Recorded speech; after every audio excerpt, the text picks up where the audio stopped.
معراج کی رات ہے اس میں جاگنا، عبادت کرنا اور پھر اگلے دن روزے کا اہتمام کرنا، اس کی کیا شرعی حیثیت ہے؟ دیکھیں، یہ کوئی فرض یا واجب نہیں ہے، یقیناً کوئی بھی اس کو فرض یا واجب نہیں کہتا، لیکن مسلمانوں کی ایک بہت بڑی تعداد اور خصوصاً ہندوستان پاکستان میں اس رات کا اہتمام کیا جاتا ہے، یعنی عبادت کا اہتمام کرتے ہیں، اجتماعات رکھے جاتے ہیں، ان میں بیانات ہوتے ہیں، اسی طرح نعتیہ محافل کا انعقاد ہوتا ہے اور اگلے دن لوگ روزے کا اہتمام بھی کرتے ہیں۔ اگر انہیں لازم و ضروری نہ سمجھا جائے، اس طرح لازم و ضروری سمجھنے کا مطلب ہمیشہ یاد رکھیے گا یہ ہوتا ہے کہ اگر نہیں کرو گے تو گناہ گار ہوگے، نہیں کرو گے تو آخرت میں پکڑ ہوگی۔ اگر کوئی اس نظریے کے ساتھ، اس سوچ اور نیت کے ساتھ اس رات کو جاگے اور اگلے دن روزے کا اہتمام کرے تو یہ بالکل غلط ہوگا۔ لیکن اگر کوئی صرف اس لیے کہ چلیں تمام رات سوتے رہتے ہیں، اگر اس رات میں جاگ کر اللہ تعالیٰ کی عبادت کر لی جائے اور اگلے دن روزے کا اہتمام کر لیا جائے اور اس کو صرف مستحب سمجھا جائے تو اس میں شرعاً کوئی حرج نہیں۔ ہونا تو یہ چاہیے کہ ہر رات ہی ہم جاگیں اور اللہ تبارک و تعالیٰ کی عبادت کریں، روزانہ روزے رکھیں اگر اللہ تعالیٰ ہمت دے،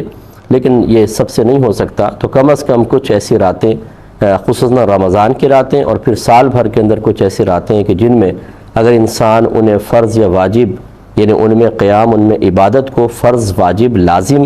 سمجھ کر نہ کرے، صرف مستحب سمجھ کے کرے تو اس میں شرعاً کوئی حرج نہیں ہے۔ بعض لوگ کہتے ہیں اس رات میں جاگنے کی کوئی فضیلت بیان کریں، اگلے دن روزہ رکھنے کی کوئی فضیلت، تو ایسی کوئی فضیلتیں قرآن و حدیث میں بیان یقیناً نہیں ہوئی ہیں، اگرچہ منع بھی نہیں کیا گیا ہے۔ تو یوں نہ تلاش کریں، پھر یہ ہوتا یہ ہے کہ جب آپ اس طرح کے کویسچنز کرتے ہیں، ہر ایک سے کرتے ہیں، تو پھر کچھ لوگ الٹی سیدھی مطلب غلط قسم کی باتیں بنا لیتے ہیں، وہ پوسٹ وغیرہ کر دیتے ہیں، ہم سمجھتے ہیں کہ جی یہ اسی رات سے متعلق قرآن میں یا حدیث میں بیان ہوا ہے، اور اس طرح غلط فہمیاں عام ہوتی ہیں۔ بس یہ سمجھ لیں کہ اس رات میں عبادت کرنا فرض یا واجب نہیں تو منع بھی نہیں، تو اگر کوئی کرنا چاہے بہت اچھی بات ہے، جو نہ کرنا چاہے ساری رات سوتا رہے اسے کوئی ملامت نہیں۔ اگلے دن روزہ رکھنا چاہیں تو نفل روزہ اللہ تعالیٰ کو بڑا محبوب ہے۔ میرے آقا صلی اللہ علیہ وسلم نے ارشاد فرمایا جو اللہ تعالیٰ کی رضا کی خاطر ایک روزہ رکھے تو وہ جہنم سے اتنا دور کر دیا جاتا ہے جیسے کہ ایک کوے کا بچہ ہو اور وہ اڑتے اڑتے اڑتے ساری زندگی حتیٰ کہ مر جائے، جتنا فاصلہ وہ طے کرے گا اسے اللہ تعالیٰ جہنم سے اتنا دور کر دے گا۔ تو کوے کی زندگی سنا ہے کہ بڑی لمبی ہوتی ہے، تو لہٰذا یہ سمجھانا مقصود ہے ایک حصی مثال کے ذریعے کہ اللہ تعالیٰ ایسے شخص کو جہنم سے بہت دور کر دیتا ہے۔ تو آپ یہ کہہ سکتے ہیں اگر کوئی کل کا روزہ یعنی معراج کی رات سے اگلے دن روزہ رکھتا ہے تو اس کو اللہ تعالیٰ یہ اجر و ثواب بھی، برکات سے بھی نواز دے گا۔ تو ایک یہ کویسچن کیا تھا کہ توبہ کا طریقہ، میں نے شاید کسی پروگرام میں کہا ہوگا کہ میں اگلے پروگرام میں عرض کروں گا، پھر بعض اوقات میرے ذہن سے نکل جاتا ہے یا بیچ میں ناغے آ جاتے ہیں تو پھر تو بالکل ہی وہ چیز محو ہو جاتی ہے۔ تو مختلف گناہوں پہ توبہ کا طریقہ ویسے تو میں کئی دفعہ ذکر کر چکا ہوں، لیکن بھائی نے خاص مجھے میل کی کہ اس پہ توجہ دلائی تو میں اس کو شامل پروگرام کر رہا ہوں۔ لیکن سب سے پہلے دیکھا جائے گا کہ ہم نے جو حق میں کوتاہی کی ہے وہ کس کے کی ہے، اللہ تعالیٰ کے حق میں کوتاہی ہے یا بندوں کے؟ پھر جب اللہ تعالیٰ کے حق میں کوتاہی ثابت ہو جائے تو پھر یہ دیکھیں گے کہ کسی بدنی عبادت میں ہے کہ ہم نے اس کو وقت پہ ادا نہیں کیا حتیٰ کہ قضا ہو گئی، جیسے نماز یا روزہ، یا مالی عبادت میں ہے کہ ہم نے اس میں تاخیر کر دی، جیسے حج فرض تھا جان بوجھ کے نہیں گئے، زکوٰۃ فرض تھی ادا نہیں کی، فطرہ فرض ہو گیا لازم ہو گیا تھا ادا نہیں کیا، قربانی واجب ہو گئی تھی چھوڑ دی نہیں کی، تو یہ گناہ گار ہوئے، یہ بھی ایک حق میں کوتاہی ہے۔ اور یا تیسری چیز کہ ان دونوں کے علاوہ جیسے کسی نے شراب نوشی کی، نشہ استعمال کیا تو اس کو منع کیا گیا تھا، اس نے گویا کہ اللہ کے حکم کی نافرمانی کر کے اللہ تبارک و تعالیٰ کے حق میں کوتاہی کی ہے، لیکن اس کا تعلق کسی بدنی یا مالی عبادت سے نہیں ہے۔ اللہ تعالیٰ کے حق میں کوتاہی کی تو پہلے دیکھیں اگر بدنی عبادت میں کوتاہی ہے جیسے نماز قضا کر دی یا روزہ قضا کر دیا تو اس کا حکم شرع یہ ہے کہ زندگی میں آپ کو اس کو ادا ہی کرنا ہوگا۔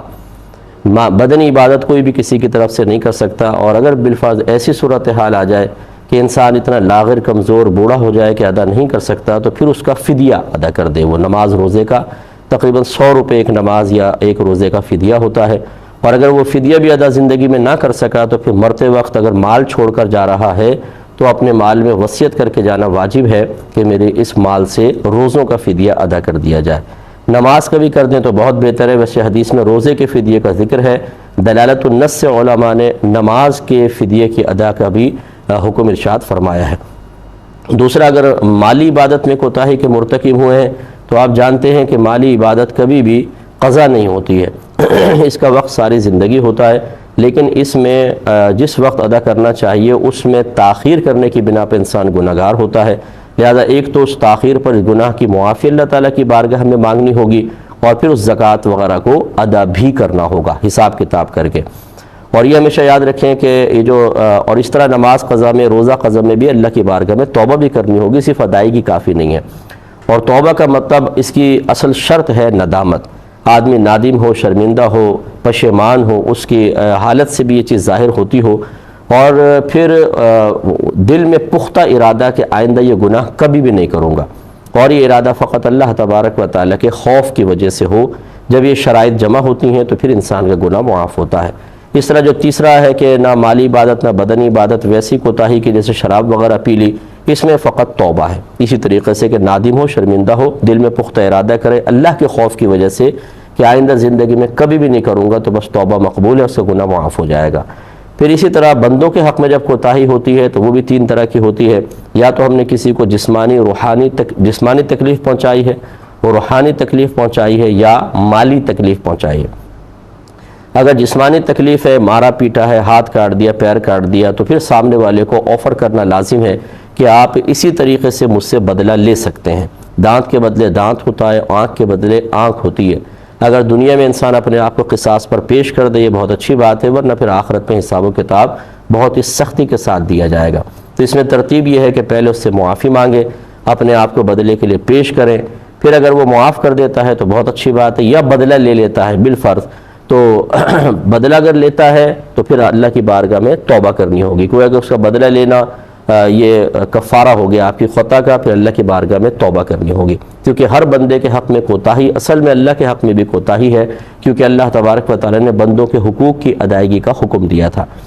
اور اگر وہ معاف کر دیتا ہے، بدلہ نہیں لیتا، تو پھر بس معافی ہو گئی، اب بھی لیکن اللہ کی بارگاہ میں توبہ تو کرنی ہی ہوگی۔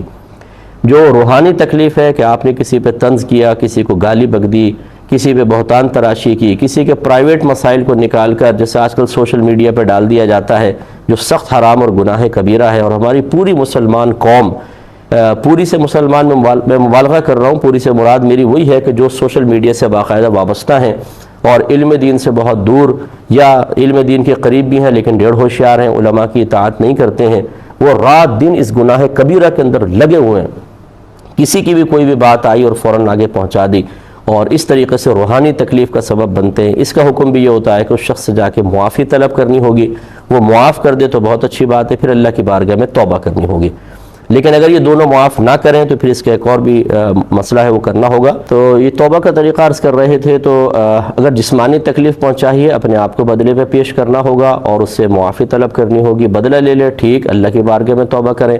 اگر معاف کر دیتا ہے، بدلہ بالکل نہیں لیتا، تو پھر اس کا شکریہ بھی ادا کریں اور اللہ تعالیٰ کی بارگاہ میں توبہ کریں۔ اور روحانی تکلیف پہنچائی ہے تو جس کے لیے روحانی تکلیف کا سبب بنے ہیں، اس سے بالمشافہہ معافی طلب کرنا ضروری ہے۔ یہ نہیں کہ آپ ایک پوسٹ ڈال دیں سوشل میڈیا پر کہ جی میں بڑی معافی چاہتا ہوں، جن کی دل آزاری ہے مجھے معاف کر دیں۔ اس طریقے سے نہیں ہوتا، جس کی دل آزاری ہوئی ہے یہ تو ایک وبال اپنے سر پہ آپ نے لے لیا، اب اس سے بالمشافہہ معافی طلب کرنا ضروری ہے، کیونکہ آپ کی پوسٹ کا احسان جو ہے یہ آپ کو بچائے گا نہیں۔ ہم سمجھتے ہیں شاید اس طرح میسیج پر پوسٹ کے ذریعے معافی طلب کر لیں گے، بہت بڑا ہم نے احسان کر لیا کہ اپنے آپ کو اتنا جھکا لیا، اب سامنے والے پہ لازم ہے کہ مجھے معاف کر دیں۔ ضروری نہیں ہے کہ آپ کی وہ پوسٹ، وہ مضمون اس شخص تک پہنچ جائے جس کی آپ روحانی تکلیف کا سبب بنے، اور پہنچ بھی جائے تو ضروری نہیں کہ وہ آپ کو معاف کرے۔ آپ نے اس کی دل آزاری شدید قسم کی وہ سب میں اس کو بدنام کیا، اب کم از کم اتنی ذلت اٹھانی ہوگی کہ اس کے پاس جا کر معافی مانگیں اور اس کے سامنے ہاتھ جوڑیں، پاؤں پکڑ لیں۔ اگر نہیں کریں گے تو پھر میدان محشر میں اللہ تبارک و تعالیٰ اس کا بدلہ دلوائے گا۔ اسی طریقے سے اب اس سے آپ نے معافی طلب کی، معاف کر دیا، بہت اچھی بات ہے، اللہ کی بارگاہ میں توبہ کریں۔ اگر یہ دونوں معاف نہیں کرتے، اسی طرح تیسرے کو پہلے لے لیتے ہیں کہ کسی کے مال میں کوتاہی کے مرتکب ہوئے ہیں، قرض لیا تھا دبا لیا، امانت لی تھی اس کو دبا لیا، اسی طرح جو گری پڑی چیزیں مل جاتی ہیں یہ مسلمان بھائی بہن کی ہوں تو یہ امانت کی حیثیت رکھتی ہیں، وہ اٹھا کر کھا گئے ہیں۔ اسی طرح وراثت دبائی ہوئی ہے اور خوب کھا رہے ہیں،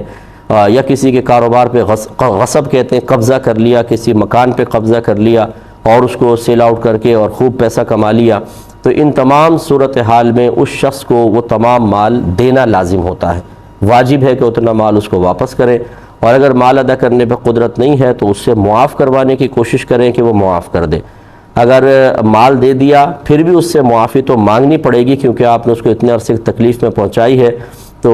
مال اگر نہیں ہے تو اس سے معافی مانگے۔ اب اگر آپ نے مال دے دیا، اس نے معاف کر دیا، یا ویسے آپ نے معافی مانگی، اس نے کہا میں نے مال بھی معاف کیا، جاؤ، تو دونوں صورتوں میں گویا کہ آپ کم از کم اس کی پکڑ سے بری ذمہ ہوئے، اب اللہ کی بارگاہ میں توبہ کرنی ہوگی۔